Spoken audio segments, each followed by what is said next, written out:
Were LeBron's post-game comments calling out Lakers GM Rob Pelinka or giving up on the Lakers this season? He wants to play meaningful basketball. It doesn't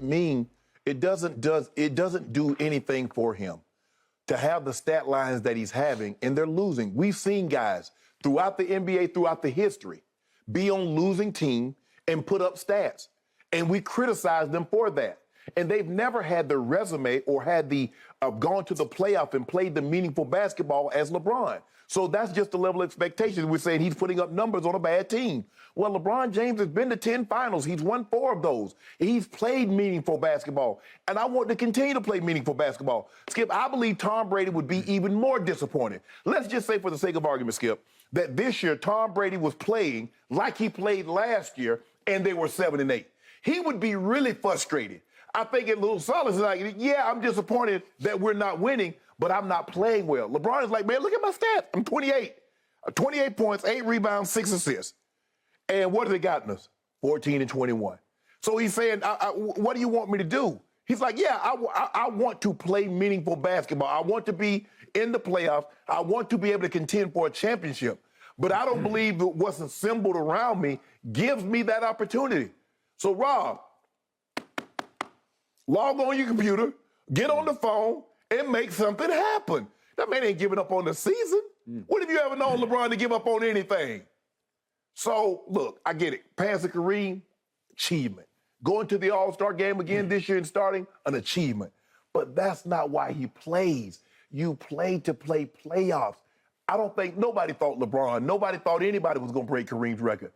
I think LeBron had a lot of thoughts. Winning a championship, maybe a scoring title, becoming MVP, finals MVP. But I guarantee you, when he wrote down his list, all-time leading scorer. Now, Emmitt Smith's goal was to become the all-time leading rusher because he and I used to hang together. And every time we always say, man, stop. You ain't finna pass no Walter Payton. Sit down. Let's have let's go out here and do, chase a little bit. And stop talking crazy. But Skip, that's what he's saying. He said, bro, can y'all give me some help to let me play some meaningful basketball? 3 of the 5 years he's been in L.A., Skip, been nothing. He ain't trying to make it 4. He ain't trying to make it 4 or 6.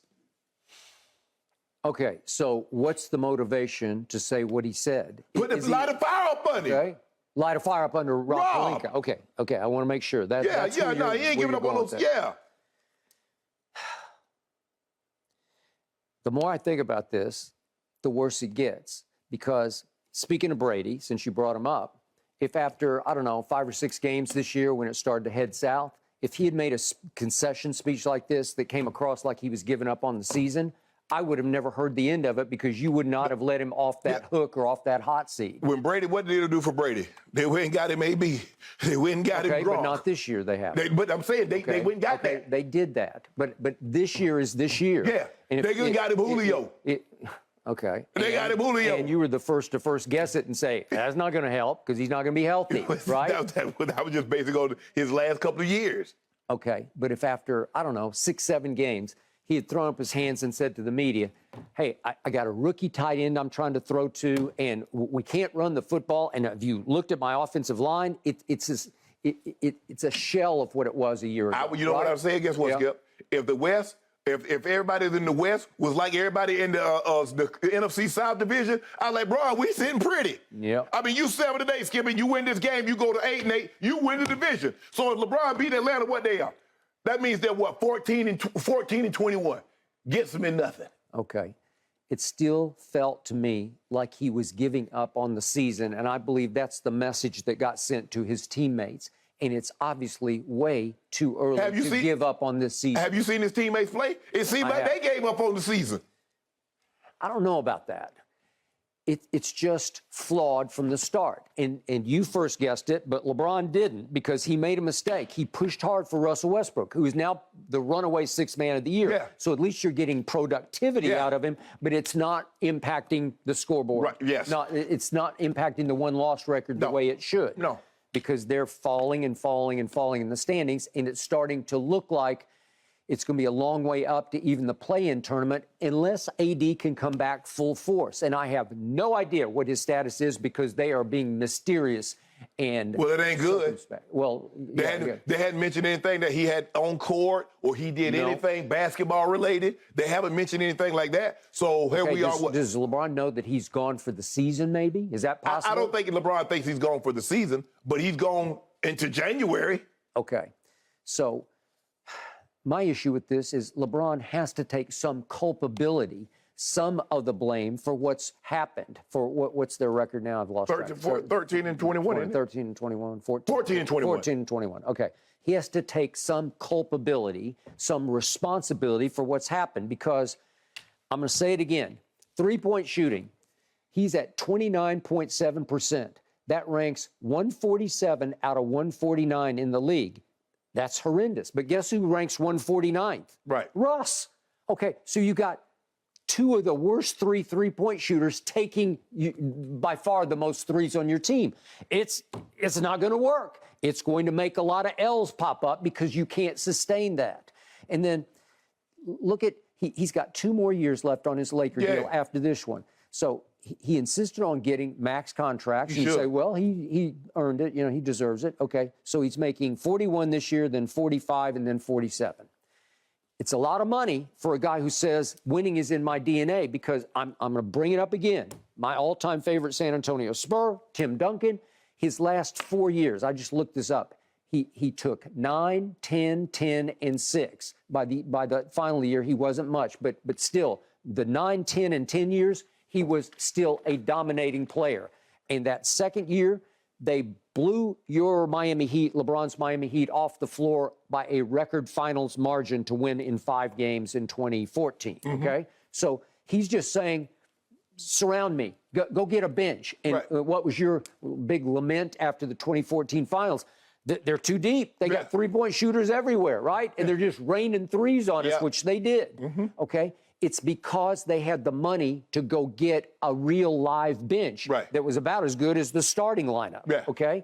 You don't. You strapped because Russ is making max money and AD is making max money, and LeBron insists that he wants max money even at 38, going on 39, going on 40. Well, Steph Curry got max money, Draymond Green got max money, and Klay Thompson got max money, and they won the championship last year. So it can be done. All right, but they all played at a very high level last year, especially Steph. He was, to your mind, he was the best player in basketball last year, right? See what happened? Okay, but LeBron's not the best player in basketball, and it was just so ironic that he expressed himself after the Heat game, in which I told you they out-rebounded the Heat, they outshot the Heat from the floor, they outshot them from 3.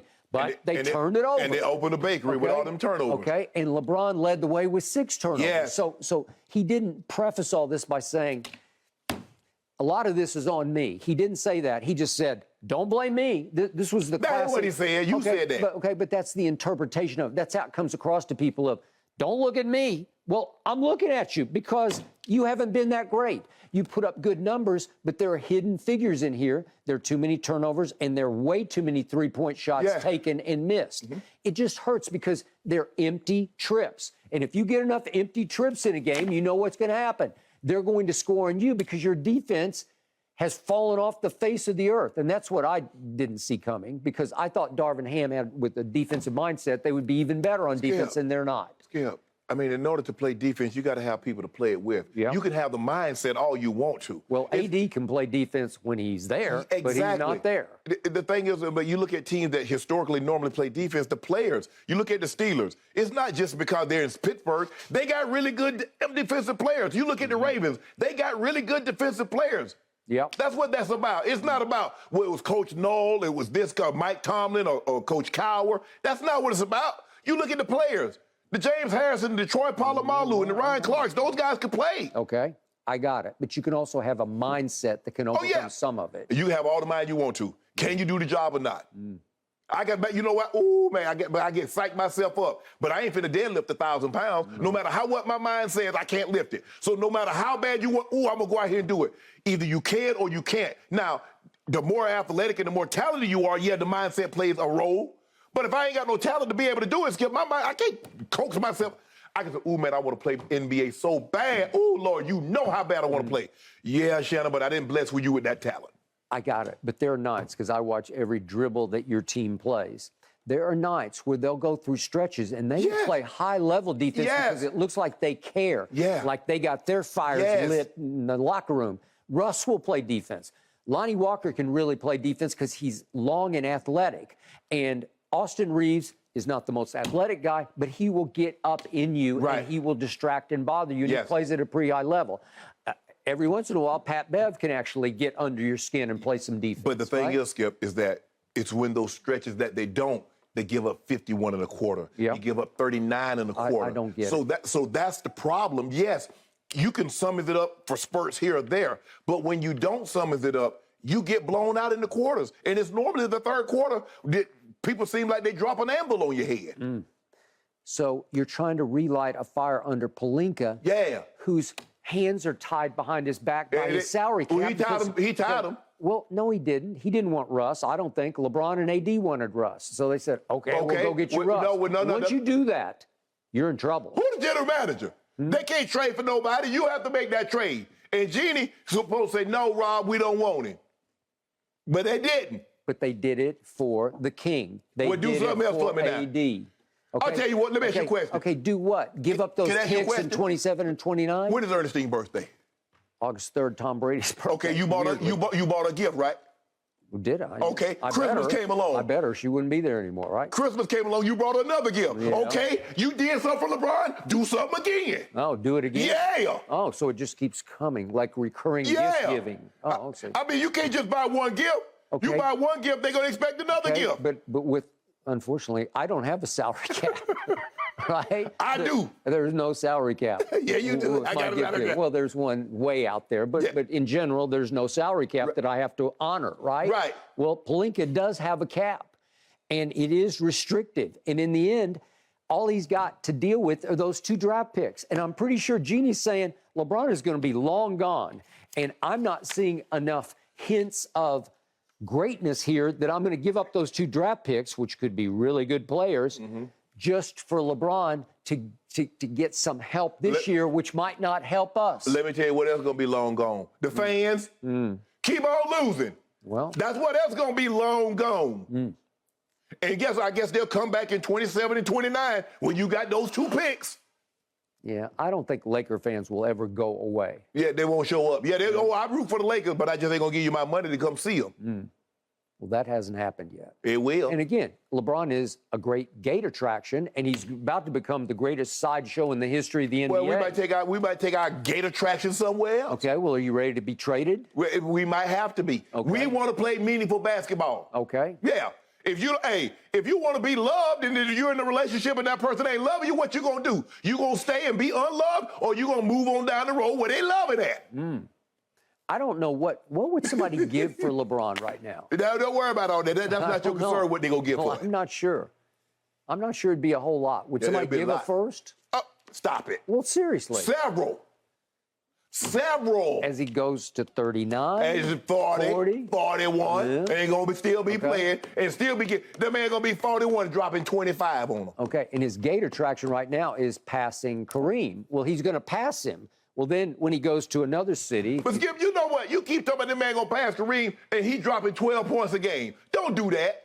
Who's dropping 12? LeBron.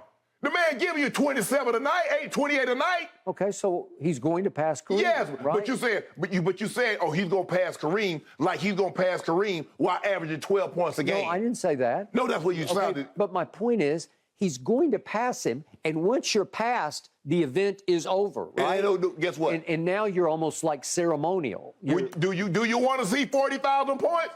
Hurry, step right up. Okay. The greatest basketball player of all time on his way to 40,000 points. Okay, but LeBron is going to have trade veto power, so... Sure is. So he's going to say, I want to be traded to the team that's on the verge of winning a championship or has already won a championship. Why not then? That's what you're supposed to do. What I'm supposed to do. I brought up yesterday. Does he want to go to the Celtics?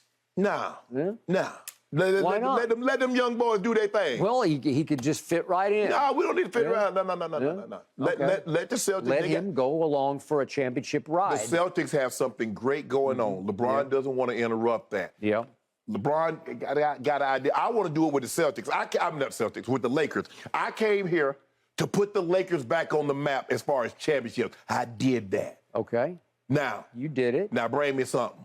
Okay, bring you what? First you got to get rid of Westbrook, right? Get rid of something else y'all don't do right. Maybe Westbrook is tradable now at the deadline more so than usual, although you're back on the bandwagon. You don't want him traded. No.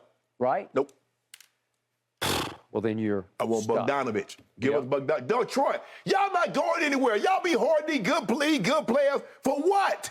Detroit is not in business to help LeBron James. They're not in business to win games either. It doesn't look like, does it? They not 9 wins tell me they're not in the business of winning games. Since they're in the business or something. They can fight. It always happens in that building. Trade deadline. Coming up, guys, February 10th. We'll see how much action there is ahead of it. Yeah, we need some action. All right, speaking of action, thanks for watching, Undisputed fans. Subscribe here to get the very latest from Skip and Shannon. Plus, go watch a few segments from our other shows on FS1.